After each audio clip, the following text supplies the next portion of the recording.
कल हम लोग कथा में श्रवण कर रहे थे कि कन्हैया खेलते खेलते आए और उन्होंने देखा कि कुछ विशेष उत्सव की तैयारी हो रही है। तब भगवान तो अंतर्यामी है, सब कुछ जानते हैं, लेकिन फिर भी उन्होंने नंद बाबा से पूछा कि बाबा यह किस उत्सव की तैयारी हो रही है। तब नंद बाबा ने कहा कि बेटा हम लोग पर्जन्यो भगवान इंद्र मेघा नाम हम लोग भगवान इंद्र के यज्ञ की तैयारी कर रहे हैं, क्योंकि जो इंद्र है वह वर्षा के देवता है और जब वह वर्षा करते हैं उसी से जो जल प्राप्त होता है उसी से हमारा जीवन सुरक्षित रहता है, हमारी गौओं का जीवन सुरक्षित रहता है। जब वह वर्षा करते हैं तभी घास आदि उगते हैं और उन्हें हमारी गाय खाती है। इसलिए हम लोग साल में एक बार इंद्र का यज्ञ करते हैं। तब भगवान ने कहा कर्मणा जायते जंतु कर्मणैव विलीयते सुखम दुखम भयम क्षेमम कर्मणैव विपद्यते। कन्हैया ने कहा कि बाबा जितने भी जीव हैं वह सब अपने कर्मों के अनुसार ही जन्म को प्राप्त होते हैं, मृत्यु को प्राप्त होते हैं। उनके जीवन में जितने भी सुख दुख हानि लाभ जो कुछ भी होता है वह सब उनके कर्मों के ही अधीन होता है और जो जीव है वह अपने ही कर्मों के अनुसार प्रारब्ध के अनुसार जो कुछ भी उन्हें प्राप्त होता है उसके भोक्ता बनते हैं। उसमें इंद्र क्या करेगा, क्योंकि इंद्र में इतनी शक्ति नहीं है कि वह किसी के प्रारब्ध जनित जो कर्म है उनको बदल सके। नंद और फिर भगवान ने कहा कि बाबा हम जो ग्वाले हैं हमारा यह जो जीवन है हमारे यहाँ ना तो कोई ग्राम है, ना हम कहीं के राजा हैं, ना ही हमारे पास में कोई राज्य है। हम तो केवल गौओं का ही पालन करते हैं, उन्हीं का ही रक्षण करते हैं और उन्हीं से हमारा जीवन यापन चलता है। वन शैलम निवासिना हम लोग तो जंगलों में निवास करते हैं। इसमें इंद्र क्या करेगा, हमें तो इन गिरिराज जी का ही पूजन करना चाहिए जो हमारी गौओं को हरी हरी घास प्रदान करते हैं, हमारी गौओं को चरने के लिए स्थान प्रदान करते हैं। हम जितने भी ग्वाल हैं वह सब इन्हीं गिरिराज जी के तलहटी में क्रीड़ा किया करते हैं और इन्हीं की कंदराओं में हम लोग अपना आश्रय बनाते हैं। इसलिए बाबा हमें इंद्र का नहीं अपितु गिरिराज जी का पूजन करना चाहिए। नंद बाबा ने कहा कि वह सब तो ठीक है बेटा, लेकिन हमने जो यह सामग्री साल भर में इकट्ठी की है, जो धन इकट्ठा किया है उसका क्या करें। तब कन्हैया ने कहा कि उसी सभी सामग्री से हम इन गिरिराज जी का पूजन करेंगे। और फिर कन्हैया ने कहा कि बाबा सभी लोग अपने अपने घरों से सभी भोजन सामग्री तैयार करें, जितने भी पकवान आदि बनाने हैं वह सब बनाएं और ब्रज का जितना भी दूध है उन सभी को एकत्रित करें और ब्राह्मणों को बुलाकर गिरिराज जी का पूजन करें और फिर इन्हीं की प्रदक्षिणा करें। अब सभी जितने भी ब्रजवासी थे वह कन्हैया की बातें समझकर और उन्हीं की बात को मान लिया। अब इंद्र की पूजा ना करके सभी ब्रजवासी गिरिराज जी के पूजन की तैयारी करने लगे। सभी ने अपने अपने घरों में पकवान आदि तैयार किए और बैलगाड़ी में भर भर कर सभी गिरिराज जी के तलहटी में आ गए। और भगवान ने सोचा कि अब सब ब्रजवासियों को कुछ लीला भी दिखानी चाहिए। तब भगवान एक रूप में तो सभी के साथ में रहे कि हम सभी गिरिराज का पूजन करेंगे और एक रूप से स्वयं गिरिराज बनकर गिरिराज जी के ऊपर प्रकट हो गए और कहने लगे कि मैं ही गिरिराज हूँ। अब जितने भी ब्रजवासी थे वह सब आनंदित हो गए कि अभी तक तो हम लोग इंद्र का यज्ञ करते थे, लेकिन कभी इंद्र ने साक्षात प्रकट होकर हमें दर्शन नहीं दिए, लेकिन यह जो गिरिराज है इन्होंने तो देखो हमें साक्षात दर्शन दिए। अब सभी उत्साहित होकर गिरिराज जी का पूजन करने लगे। ब्राह्मणों ने स्वस्ति वाचन आदि किया और फिर जितने भी नंद बाबा आदि जितने भी गोप ग्वाल थे सभी ने ब्राह्मणों का पूजन किया, गौओं का पूजन किया, ब्राह्मणों को यथोचित भोजन सामग्री प्रदान की, गायों को हरी हरी घास खिलाई और फिर जितनी भी सामग्री तैयार करके लेकर आए थे, 56 भोग जो लेकर आए थे वह सब गिरिराज जी को समर्पित किया और गिरिराज जी जो भी भोजन सामग्री सब ब्रजवासी लेकर आए थे वह सब खाने लगे। अब सब ब्रजवासियों को बड़ा आनंद हुआ कि कितने अच्छे भगवान हैं, यह तो साक्षात प्रकट होकर हमारी भोजन सामग्री को स्वीकार कर रहे हैं। और फिर सभी ने स्नान आदि किया और अच्छे सुंदर वस्त्र आभूषण से सुसज्जित होकर फिर सभी ने अपनी अपनी गायों को आगे करके गिरिराज जी की प्रदक्षिणा की और जब पूजन हो गया तब सभी लोग अपने अपने घर पर लौट आए। अब जैसे ही इंद्र को ज्ञात हुआ कि जितने भी ब्रजवासी हैं उन्होंने मेरा पूजन ना करके इस गिरिराज का पूजन किया है, तो इंद्र बड़ा ही क्रोधित हो गया, क्योंकि इंद्र को अपने ऐश्वर्य का अभिमान था। उसे लगता था कि मैं ही सबसे बड़ा देवता हूँ। अब इंद्र क्रोधित हुआ और उसने गणम संवर्तकम नाम मेघानां चांतकारिणाम, इंद्र ने जो उसके प्रलयकालीन संवर्तक मेघ थे उन्हें आज्ञा दी कि जाओ ब्रजमंडल में और पूरे ब्रजमंडल को बहा दो। और इंद्र ने अपने, क्योंकि जो संवर्तक मेघ है वह प्रलय काल में वर्षा करते हैं, अब इंद्र ने उनके बंधन को खोल दिया। अब चारों ओर सब देखने लगे, अचानक ही ना वर्षा का मौसम था, ना आंधी ना तूफान, अचानक ही बादल घुमड़ घुमड़ कर पूरे ब्रजमंडल में छा गए। और जैसे प्रलय काल के समय वर्षा होती है वैसे खंबे के समान मोटी मोटी जलधारा बरसने लगी। सभी ब्रजवासी व्याकुल हो गए, सब इधर उधर भागने लगे और जितना भी ब्रजमंडल था वह सब जल से भर गया। अब यह भी समझ में नहीं आ रहा था किसी को कि कहाँ पर गड्ढा है, कहाँ पर ऊंचाई है, सब चारों ओर जल ही जल दिखाई देने लगा। अब सभी ठंड से ठिठुरने लगे और अब सोचे कि क्या करें। तब जितने भी ब्रजवासी थे वह सब कन्हैया के पास में पहुंचे और सभी ने हाथ जोड़कर कहा कि अब आप ही हमारी कुछ रक्षा कर सकते हैं। तब भगवान ने कहा कि यह हमने इंद्र का पूजन नहीं करके गिरिराज का पूजन किया है, इसी से इंद्र कुपित हो गया है और उसने इस प्रकार वर्षा की है। अब आप लोग कोई घबराए नहीं,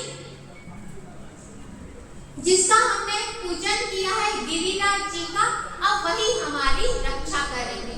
सभी लोग अपने घर से जो आवश्यक सामग्री है वह सब ले चले, अपने अपने बालकों को, गौओं को लेकर अब हम सभी चलते हैं गिरिराज जी की तलहटी में।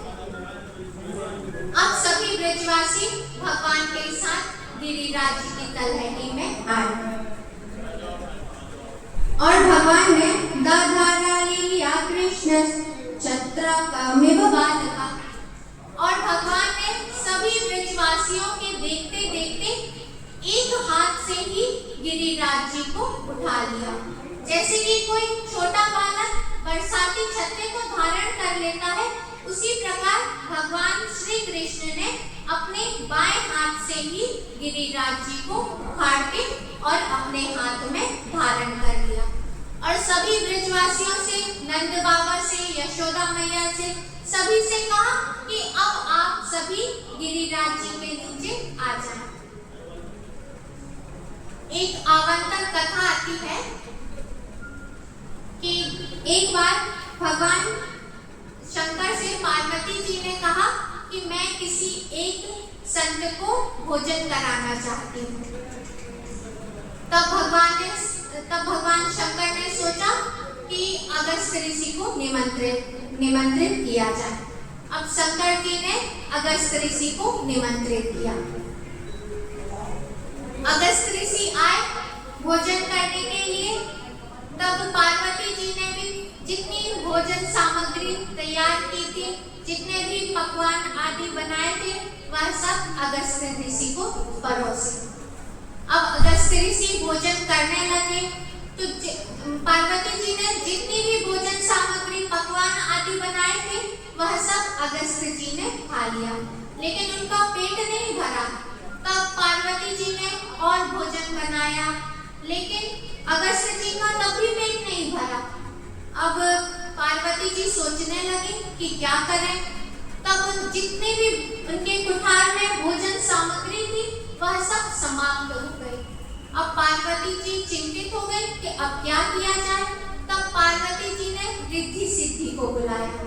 अब रिद्धि सिद्धि ने भी बहुत से पकवान आदि बनाए और अगस्त जी को परोसे, और अगस्त जी सब कुछ खाते जा रहे हैं, लेकिन उनका जो भूख है वह शांत नहीं हो रही है।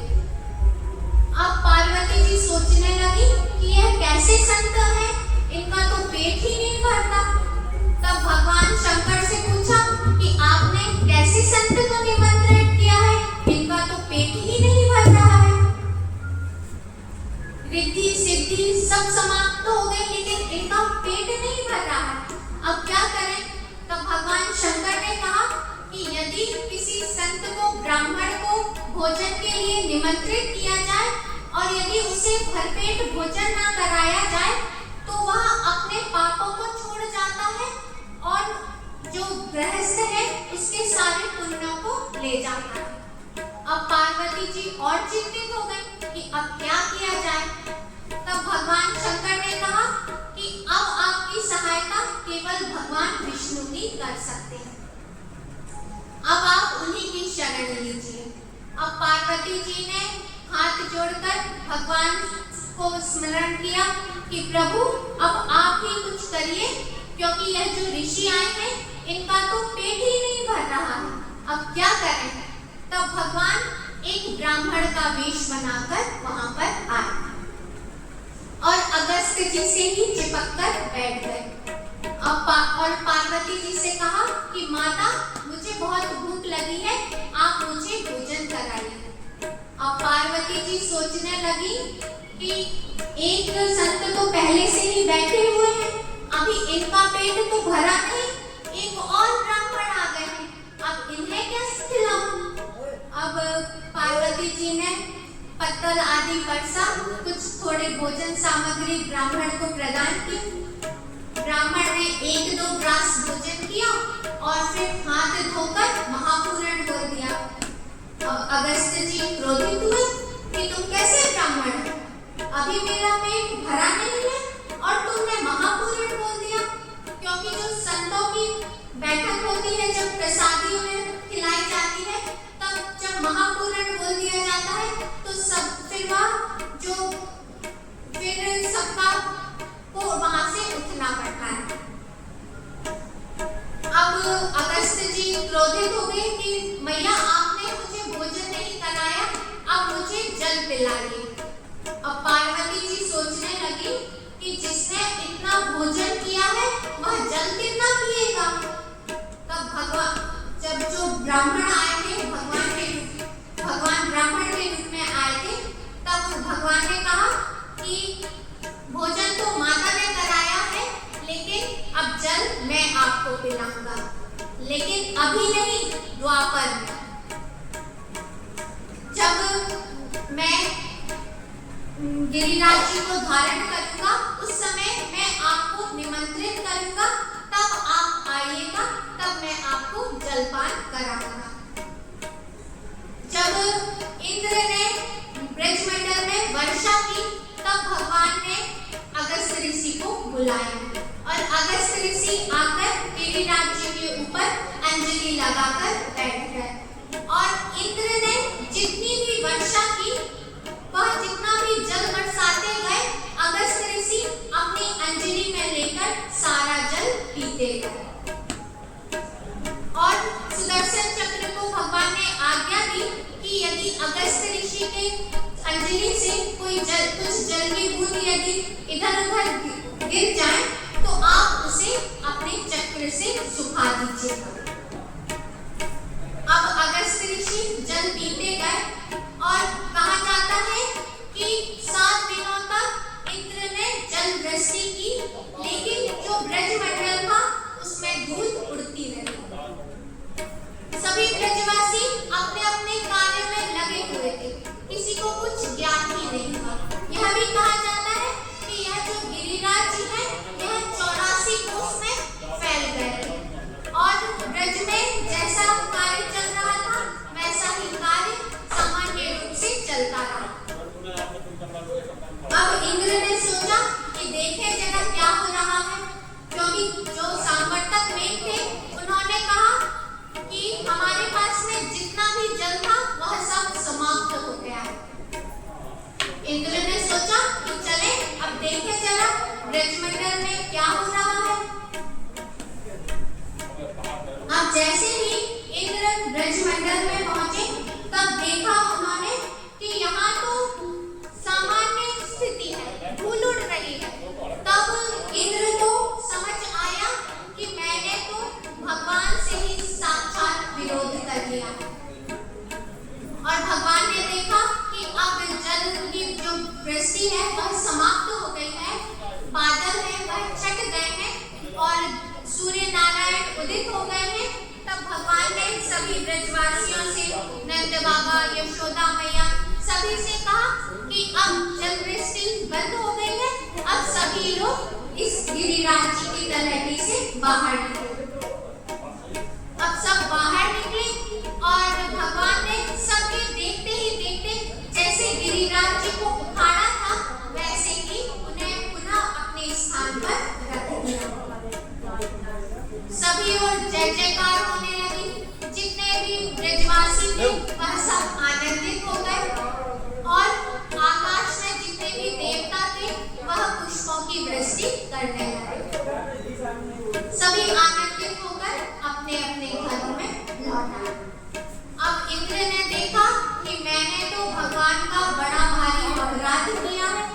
अब इंद्र ने सोचा कि अब मुझे अपने अपराध की क्षमा याचना मांगनी चाहिए। ऐसा विचार करके इंद्र आया और उसने भगवान से क्षमा याचना की। और जितने भी ब्रजवासी थे उन्हें अब आश्चर्य होने लगा कि यह तो कन्हैया है यह कोई साधारण बालक नहीं है, क्योंकि यह तो 7 वर्ष का बालक है और इसने 7 दिनों तक इतने बड़े गिरिराज जी को अपने एक हाथ से मैं उठाए रखा। यह कोई साधारण मनुष्य नहीं कर सकता। अब सभी जितने भी ब्रजवासी थे, अब वह सभी नंद बाबा के पास में गए और नंद बाबा से कहने लगे, क्वा सप्तहाय नो बाला क्वा महात्रिविधारणम ततो नो जायते शंका ब्रजनाथ तवात्मजे। सभी ब्रजवासी कहने लगे कि नंद बाबा, आपका यह जो बालक है यह आपका ही है कि नहीं, इसमें अब हमको शंका होने लगी है, क्योंकि ऐसा आज तक किसी बालक ने ऐसा कार्य नहीं किया है जैसा आपके इस कन्हैया ने किया। तब नंद बाबा ने कहा कि देखो गोपो, तुम्हें मेरे पुत्र के ऊपर किसी भी प्रकार की कोई शंका नहीं करनी चाहिए। तुम्हें मैं एक बात बताता हूँ जो अत्यंत गोपनीय है।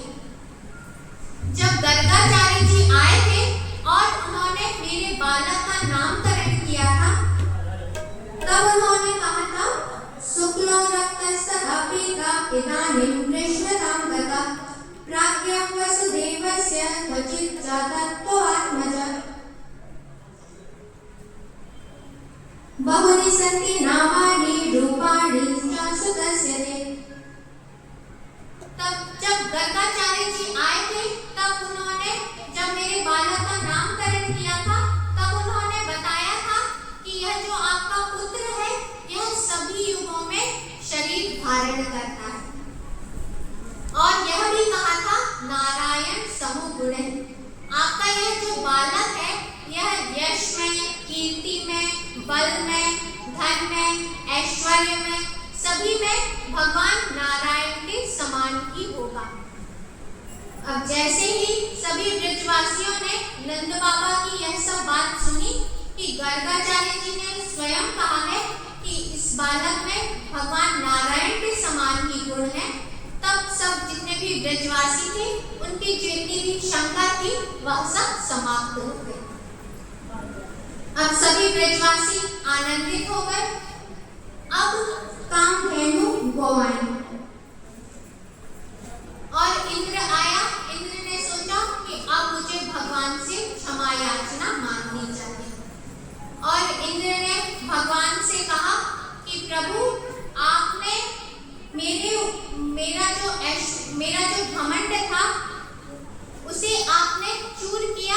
यह आपने मेरे ऊपर बड़ा अनुग्रह किया, क्योंकि मेरा घमंड इतना बढ़ गया था कि मैं आपको ही नहीं पहचान पाया और मैंने आपसे ही विरोध ठान लिया। और फिर इंद्र ने भगवान की स्तुति की। विशुद्ध सत्वं तव धाम शांतं तपोमयं त्वस्तरजस्तमस्तं मायामयोऽयं पुरुषंप्रवाहो न विद्यते ते ग्रहणानुबन्धः। इंद्र कह रहे हैं कि प्रभु, आप विशुद्ध सत्व में हैं, आप में रज और तम का लेश मात्र भी नहीं, अर्थात आप विशुद्ध सत्व में हैं और आप यह माया का रूप धारण करके अनेक लीलाएं करते हैं। मैंने आपसे विरोध किया। जब आपने मेरे यज्ञ को बंद करवा के गिरिराज जी का यज्ञ करवाया, तब मैं इतना क्रोधित हो गया था कि मैंने ब्रजमंडल को बहाना चाहा, लेकिन आपने मेरे उस कार्य को पूर्ण ना करके मेरे ऊपर बड़ा ही अनुग्रह किया और फिर क्षमा याचना मांगी। तब भगवान ने कहा कि भगवान ने तब कुछ कहा नहीं, तब कामधेनु गो आ गए और कामधेनु गो ने कहा कि प्रभु, कृष्ण कृष्ण महायोगिन विश्वात्मन विश्वसंभव भक्तो लोकनाथेन सनाथा वैमच्यते। कामधेनु गो आए और उन्होंने कहा कि प्रभु,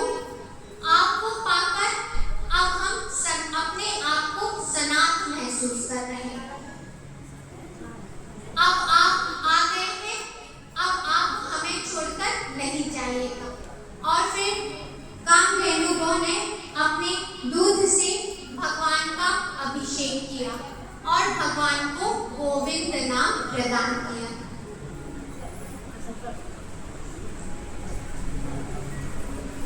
फिर एक बार एकादशी का व्रत था, तब नंद बाबा ने एकादशी का व्रत किया और नंद बाबा प्रातःकालीन स्नान करने के लिए यमुना जी में चले गए। रात्रि का समय था, तब नंद बाबा को यह ज्ञात नहीं था कि अभी सूर्योदय में समय है। वह रात्रि के समय ही यमुना जी में स्नान करने के लिए चले गए। अब जैसे ही नंद बाबा ने यमुना जी में प्रवेश किया, तो जो रात्रि का समय होता है, उस समय जो जल के देवता है वरुण, वह शयन करते रहते हैं, आराम करते रहते हैं। तब उस समय यदि कोई जल में प्रविष्ट होता है तो उसे जल का अपराध माना जाता है। यदि कोई व्रत आदि है, उत्सव है, उस समय यदि रात्रि में स्नान किया जाए तब उसमें पाप नहीं लगता है, लेकिन किसी भी समय रात्रि के समय जल में स्नान नहीं करना चाहिए। अब नंद बाबा तो भूलवश उनको लगा कि प्रातः काल हो गया है और उन्होंने जल में प्रवेश किया। अब जितने भी वरुण के जो दूत थे, उन्होंने देखा कि रात्रि के समय यह कौन पुरुष है जो जल में प्रविष्ट हुआ है। अब जो वरुण के दूत थे, वह नंद बाबा को पकड़कर ले गए वरुण लोक में। अब जैसे ही प्रातः काल हुआ, अब सभी नंद बाबा को ढूंढने लगे कि नंद बाबा कहाँ चले गए, नंद बाबा कहाँ चले गए। जब नंद बाबा कहीं पर भी नहीं मिले, तब सभी पहुंचे कृष्ण के पास में कि कन्हैया, नंद बाबा यमुना में स्नान करने गए थे, लेकिन अभी तक लौट कर नहीं आए। तब भगवान ने कहा कि आप लोग चिंता ना करें, मैं अभी देखता हूँ कि बाबा कहाँ गए। और भगवान यमुना जी में प्रविष्ट हुए और वरुण लोक में पहुंच गए। और जैसे ही वरुण ने देखा कि साक्षात भगवान श्री कृष्ण मेरे लोक में आए हैं, तो वह अपने सिंहासन से कूद पड़ा और भगवान के चरणों में साष्टांग लेट गया। चलो छुट्टी।